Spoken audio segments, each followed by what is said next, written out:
আজ 20 বছর ধরে তোর বাবা ছেলে। হ্যাঁ মা, বাবার মুখের পানে তাকালে মনে হয় বাবা জীবন যন্ত্রণায় জ্বলে পুড়ে ছারখার হয়ে গেছে। কিন্তু আমি বাবাকে কথা দিয়ে এসেছি, আমি বাবাকে মুক্ত করবই। পারবি, পারবি মা।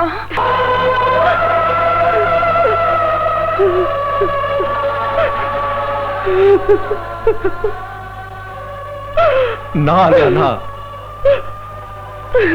খেদো না। আমার আমার জন্য আজ 20টি বছর ধরে কাঁদছো। আজ আমার এই অবস্থা দেখে আর কেঁদো না। এই শাস্তি আমার প্রাপ্য।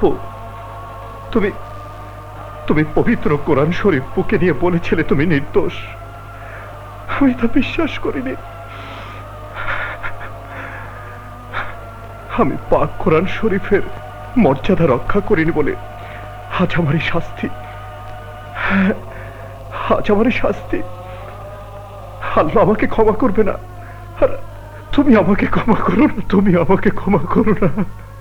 না না, ওগো, স্ত্রীর কাছে স্বামীর কোনো অপরাধ নেই, আর তুমি জেনে শুনে কোনো অপরাধ করনি। তাই তাই আল্লাহ তোমাকে নিশ্চয়ই ক্ষমা করবেন, নিশ্চয়ই ক্ষমা করবে।